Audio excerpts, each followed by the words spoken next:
recevons Thomas Negaroff, journaliste, historien et spécialiste des États-Unis. Bonjour et bienvenue dans cette maison que vous connaissez d'ailleurs. Oui.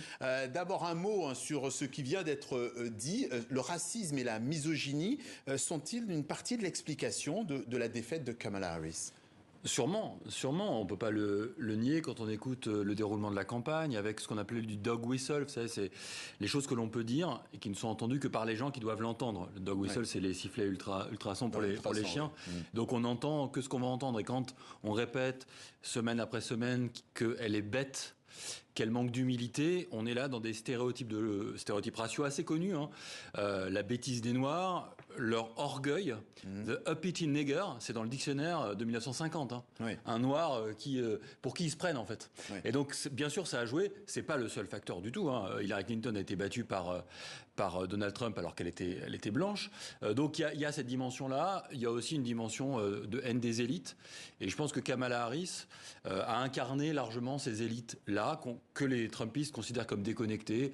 Elle vient de Californie. La Californie, c'est un État un peu particulier comme aux États-Unis. Elle a été procureure, c'est plutôt une intellectuelle. Donc elle cochait pas mal de cases des ennemis d'un leader comme Donald Trump et de ses partisans. Le vote des femmes, notamment des femmes blanches, lui a quand même beaucoup manqué, alors que la question du corps des femmes était son principal cheval de bataille. Pourquoi cette stratégie qui avait marché pour les élections de mi-mandat a échoué cette fois-ci ? Je pense qu'elle a marché, mais elle a produit l'effet inverse que celui escompté. C'est-à-dire que quand je regarde ce qu'on appelle le gender gap, c'est-à-dire le gap entre le vote des hommes et des votes des femmes, elle n'a pas fait le plein, mais elle a gagné largement le vote des femmes, mais elle a perdu plus encore celui des hommes. Oui. Et je pense, moi, qu'il y a eu, et ça peut-être c'est une forme de misogynie, mais en tout cas une réponse de l'électorat masculin de rejet de cette candidature qu'il considérait comme wokiste, comme trop sur les minorités, sur les femmes, etc. Et donc il y a eu une sorte de renversement, et je pense que le gender gap, qui devait peut-être faire élire Kamala Harris, a paradoxalement fait battre Kamala Harris, parce que des hommes, et on va peut-être en parler, hispaniques en particulier, oui, se sont reconnus davantage dans la campagne de Donald Trump. Et donc ce qui est le grand paradoxe, c'est que là où on pensait, en effet, avec l'expérience de 2022 des midterms, que le vote féminin la porterait au sommet, en fait le vote féminin lui a aliéné, a éloigné une partie du vote masculin qui normalement aurait dû aller aux démocrates et qui est allé du côté républicain. Le vote hispanique, vous l'avez évoqué, qui est aussi un vote aussi très religieux. Oui, vous avez raison de pointer ça parce qu'on l'a beaucoup oublié. C'est pas seulement ça. 14% de l'électorat est hispanique, c'est la première minorité électorale, c'est la première fois que ça arrive. Avant, c'était les Africains-Américains, maintenant c'est les Hispaniques. En effet, il y a une dimension religieuse sur la question de l'avortement. Ce sont des catholiques, souvent pratiquants, et la question de l'avortement est un sujet important pour eux.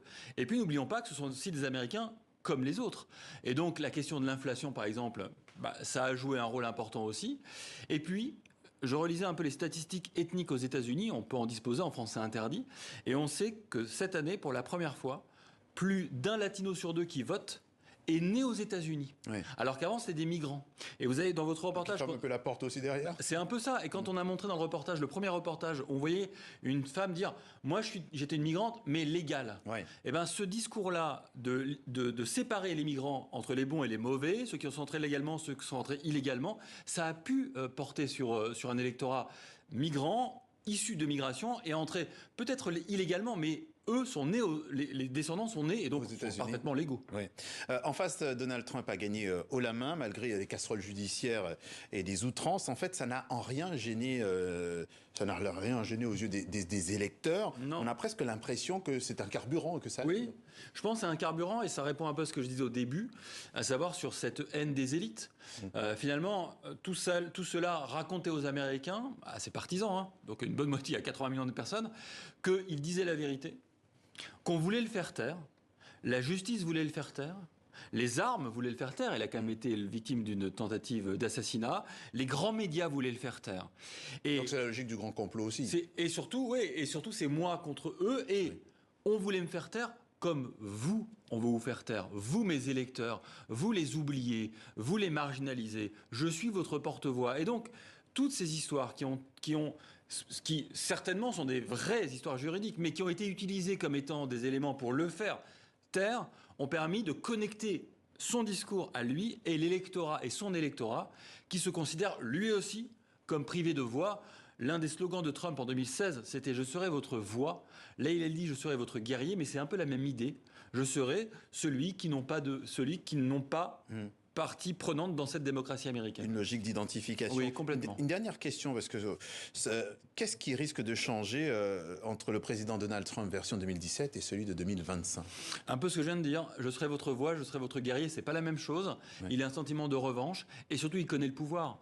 Il y a 2 images moi qui m'intéressent beaucoup. C'est celle de 2016, quand il arrive, il est sidéré. Souvenez-vous la tête qu'il fait, en gros c'est...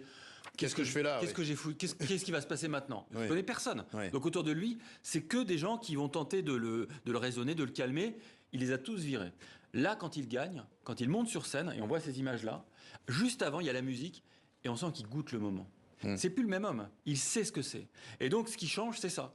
Entre quelqu'un qui était sidéré, un peu apeuré par le pouvoir, et quelqu'un qui sait ce que c'est, qui désormais n'a plus d'entrave autour de lui, et qui aura, à mon avis, les coups des franges, avec en plus le Sénat et la Cour suprême, pour faire absolument tout ce qu'il risque désire. Quand même, très rapidement, d'une dérive autoritaire, c'est possible. En tout cas, d'une démocratie illibérale, oui, lui-même l'a formulé, les ennemis de l'intérieur, toute cette rhétorique, il faut le prendre au premier degré, on a appris ça avec Donald Trump, c'est pas que des métaphores, il faut le prendre pour ce qu'il dit, et en effet, il faudra voir si les contre-pouvoirs sont suffisamment puissants.